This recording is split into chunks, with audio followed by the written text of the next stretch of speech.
Hello students, welcome back. This is Imran. So we are discussing class 9 physics chapter number 1 physical quantities and measurements. आज का हमारा topic precision and accuracy का है। बच्चे इन topic को बहुत ज्यादा कंफ्यूज करते हैं, तो आज की वीडियो के बाद आपके प्रिसीजन और एक्यूरेसी के तमाम कॉन्सेप्ट्स क्लियर होने वाले हैं। तो every physical quantity that is accurate must not necessary be precise, और जो प्रिसाइज है जरूरी नहीं कि वो एक्यूरेट भी हो, और जो एक्यूरेट वैल्यू से जरूरी नहीं कि वो प्रिसाइज भी हो। व्हाट आई वांट टू से, अभी जब हम प्रिसीजन और एक्यूरेसी की सेपरेट डेफिनेशंस को डिस्कस करेंगे तो आपको समझ आएगा कि मैंने ये बात कही क्या है। तो फर्स्ट हम प्रिसीजन को डिस्कस करते हैं। What is precision? वैल्यूज का एक दूसरे के से बिल्कुल करीब करीब होना, क्लोज टू ईच अदर होना, और कंसिस्टेंसी के साथ रिपीट होना वैल्यूज का किसी भी एक्सपेरिमेंट में या मेजरमेंट में प्रिसीजन कहते हैं। आइए डेफिनेशन से देखते हैं और एग्जाम्पल से, सो दैट आपको मजीद क्लियर हो सके। तो precision focuses on the consistency and repeatability of results. Results की consistency में मीन बैक टू बैक लगातार, और रिपीटेबिलिटी बार बार आना, रिजल्ट्स का सेम आना प्रिसीजन कहलाता है। क्लोज टू ईच अदर यानी जो वैल्यूज हैं, जो मेजरमेंट्स हम लेंगे कंडक्ट करेंगे वो एक दूसरे के बिल्कुल क्लोज होंगी।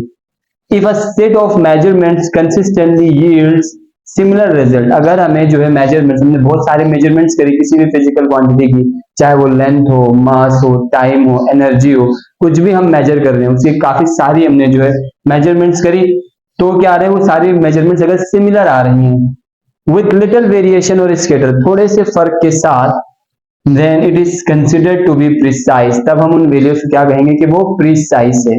अगर अभी भी नहीं क्लियर हुआ है तो ये एग्जाम्पल से इंशाल्लाह आपके क्लियर हो जाएगा। सो हमने बच्चों को टास्क दिया है कि वो ग्रेविटी की जो वैल्यू है, ग्रेविटेशनल वैल्यू फाइंड आउट करें। तो कांस्टेंट जो साइंटिस्ट ने ग्रेविटेशनल वैल्यू हमें बताई है दैट इज 9.8, और स्टूडेंट जो है वो पेंडुलम के एक्सपेरिमेंट से, टाइम पीरियड के फॉर्मूले से, t equal to 2 pi under root L upon G के फॉर्मूले से g की वैल्यूज लैब में कैलकुलेट कर रहे हैं। तो फर्स्ट अयान ने 5 टाइम्स जी की वैल्यू कैलकुलेट करी। फर्स्ट टाइम पे 10.66 उनकी रीडिंग आई, सेकंड टाइम पे 10.68, ऐसे ही 5 रीडिंग्स आई। तो जब इन 5 रीडिंग्स को हम प्लस करके 5 से डिवाइड करेंगे तो एवरेज निकल के आ जाएगा। तो अयान की जो वैल्यू का एवरेज है दैट इज 10.70, राइट।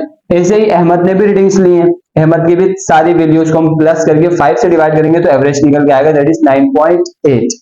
जवाद ने, अस्करी ने, इन सब ने रीडिंग्स ली।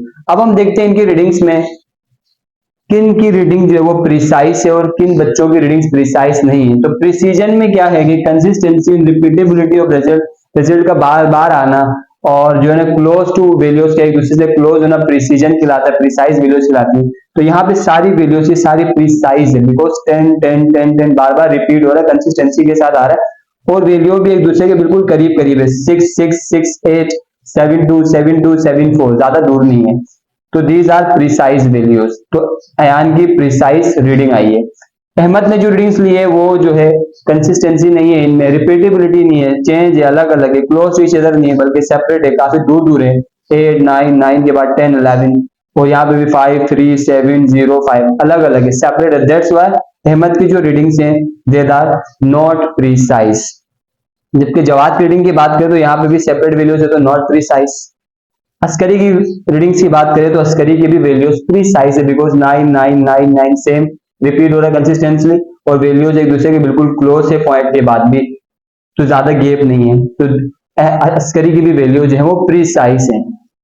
तो यहां हम कह सकते हैं high precision, low precision, low precision, right. I hope आपको क्लियर। अगर अब भी नहीं क्लियर है तो ये डायग्राम देख लें।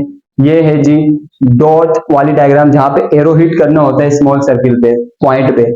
तो 4 डिफरेंट स्टूडेंट्स से मान ए बी सी डी, उन्होंने एरोस को हिट करा। स्टूडेंट ए ने जो हिट करे सारे आकर के स्मॉल सर्किल पे लगे जहां लगने चाहिए डॉट्स को, जहां लगना चाहिए एरो को। तो सारे एरो एक ही सर्कल के अंदर और करीब करीब है, क्लोज टू ईच अदर है, तो ये प्रिसाइज है वैल्यू सारी। यहाँ पे प्रिसीजन हाई है। स्टूडेंट बी की वैल्यूज अगर हम देखें तो नॉट प्रिसाइज, बिकॉज जिस सर्कल पे लगना था वहां जस्ट एक ही एरो आके लगे, बाकी सर्कल 2 पे लगे, सेकंड सर्कल पे, और एक दूसरे से सेपरेट है, क्लोज टू ईच अदर नहीं है arrows, that's why not precise. Circle 3 पे अगर हम देखें तो टारगेट पे तो नहीं लगा, बट जहां भी लगा सर्कल के बाहर वैल्यूज एरो सारे एक ही पॉइंट पर है, तो these all arrows are close to each other, that's why ये वैल्यू प्रिसाइज है। यहाँ पे देखें तो बिल्कुल सेपरेट सेपरेट सर्कल्स पे लगे हैं और एक सर्कल के बिल्कुल बाहर ही लगा है रिंग के, तो these are not precise. I hope it's clear now. अब हम एक्यूरेसी की बात करेंगे तो आपको समझ आएगा कि जो वैल्यू प्रिसाइज होती है जरूरी नहीं कि वो एक्यूरेट हो, और जो वैल्यूज एक्यूरेट होती है जरूरी नहीं कि वो प्रिसाइज हो। ये जो लाइन है ये आपको तब समझ आएगी जब आप एक्यूरेसी को समझेंगे, और इन्हीं एग्जाम्पल से मैं आपको एक्यूरेसी भी समझा दूंगा। So let's discuss accuracy. अगर आपने ये कॉपी नहीं किया तो first copy. Okay, so now accuracy. Accuracy क्या है? वैल्यूज का एक्सेप्टेड वैल्यू या ट्रू वैल्यू से करीब होना। जितनी ज्यादा मेजरमेंट में जो हमारी वैल्यूज आई वो एक्सेप्टेड वैल्यू और ट्रू वैल्यू के करीब होगी, उतना हम कहेंगे कि ये वैल्यू एक्यूरेट है। So what is definition? It is concern with how close the measured value, जो वैल्यूज हमने मेजर्ड करी फार्मूलाज के थ्रू लैब के अंदर, वो कितनी क्लोज है, हाउ क्लोज है measured values are to the true और एक्सेप्टेड वैल्यूज। जो एक्सेप्टेड वैल्यूज है स्टैंडर्डली पूरे वर्ल्ड में माना जाता है, या फिर जो ट्रू वैल्यूज उनके कितने करीब है। फॉर एग्जांपल अभी हम ग्रेविटी की वैल्यू निकाल रहे हैं पेंडुलम के एक्सपेरिमेंट के थ्रू, तो ये इन स्टूडेंट्स ने ग्रेविटी की वैल्यू निकाली, ग्रेविटेशनल एक्सेलरेशन। जो एक्सेप्टेड वैल्यू ग्रेविटेशनल एक्सेलरेशन की या ट्रू वैल्यू मानी जाती है दैट इज 9.8 मीटर पर सेकंड स्क्वायर।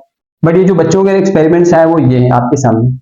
अब हमने इससे पहले वाली वीडियो में प्रिसीजन, इससे पहले हमने प्रिसीजन की बात करी थी, तो आयन की वैल्यूज प्रिसाइज तो थी because close to each other है, लेकिन एक्यूरेसी के लिए क्लोज टू ट्रू वैल्यू होना चाहिए। जो वैल्यू ट्रू वैल्यू के करीब होगी वो एक्यूरेट होगी। सही, ये वैल्यूज प्रिसाइज तो है, ईच अदर तो क्लोज है, but true value say that is 9.8 बहुत ज्यादा दूर है, 10.70 आ रहा है, ट्रू वैल्यू से बहुत दूर है। तो हम ये प्रिसाइज है बट ये एक्यूरेट नहीं है। और ऐसी बात नहीं है कि जो प्रिसाइज वो एक्यूरेट नहीं होती, जो प्रिसाइज वो एक्यूरेट भी होती है, लेकिन यहाँ पे प्रिसाइज है बट एक्यूरेट नहीं है, तो हम यहाँ लिखेंगे not accurate, not accurate, right, not accurate. ऐसे ही अगर यहाँ देखें हम अहमद की रीडिंग्स को, तो अहमद की रीडिंग्स प्रिसाइज नहीं है, एक दूसरे से दूर दूर है, लेकिन इनका जो फाइनल आंसर आया है राउंड से एवरेज जो निकाला है हमने दैट इज 9.8, और 9.8 हमारी ट्रू वैल्यू है, तो ये ट्रू वैल्यू के बिल्कुल करीब है, बल्कि ट्रू वैल्यू ही निकल के आई है, तो दिस इज एक्यूरेट, एक्यूरेट। सही, this is accurate value, not precise, precise नहीं लेकिन एक्यूरेट है। यहाँ पे देखें ये प्रिसाइज नहीं है वैल्यू क्योंकि एक दूसरे से दूर दूर है, और एक्यूरेट भी नहीं है क्योंकि एक्यूरेट के लिए एक्चुअल वैल्यू के करीब होना चाहिए, क्लोज टू एक्चुअल वैल्यू होनी चाहिए, तो एक्चुअल वैल्यू ट्रू वैल्यू के करीब भी नहीं है, ट्रू वैल्यू से कम है 8.6, तो ये ना तो एक्यूरेट है ना ही ये प्रिसाइज है, तो not precise and not accurate.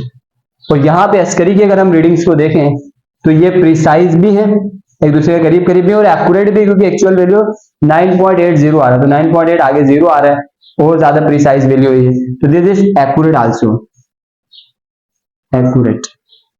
I hope accuracy का कॉन्सेप्ट आपको समझ आ गया कि जो भी आपकी एक्चुअल वैल्यू उससे करीब होना उसको हम कहते हैं एक्यूरेट। सही, जितनी वैल्यू एक्चुअल वैल्यू के करीब होगी उतनी वैल्यू एक्यूरेट होगी। अगर इन डायग्राम्स में देखें तो यहाँ पे हमें एरो सेट करने थे स्मॉल सर्कल के अंदर, तो स्मॉल सर्कल के अंदर एरो सारे हिट हो चुके हैं, तो ये क्या है? एक्यूरेट है, प्रिसाइज भी है और एक्यूरेट भी है।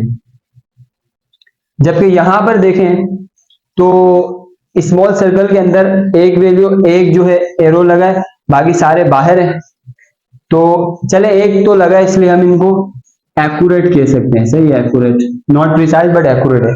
यहाँ पे सारे एरो जो है वो बाहर लगे हैं सर्कल से, तो ये प्रिसाइज तो है, करीब करीब है, लेकिन टारगेट में एक भी एरो नहीं लगा है, तो एक्यूरेट तो ये नहीं है, नॉट एक्यूरेट,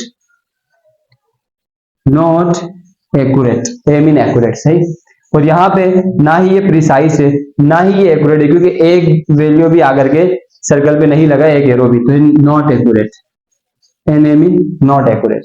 ठीक, अगर अब भी नहीं क्लियर हुआ तो एक और एग्जांपल मैं आपको देता हूं। मान लें ये मार्कर है, इस मार्कर की जो लेंथ है अगर आप स्केल से मेजर करेंगे तो दैट इज 13 सेंटीमीटर।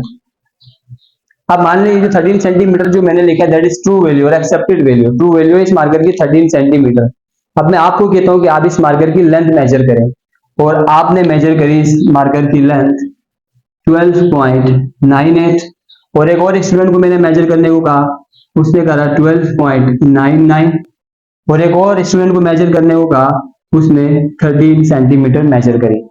तो स्टूडेंट ए बी सी में से किसकी वैल्यू एक्यूरेट है, हाई एक्यूरेट है? तो 13 सेंटीमीटर वाले की हाई एक्यूरेट है क्योंकि बिल्कुल एक्यूरेट वैल्यू आई है।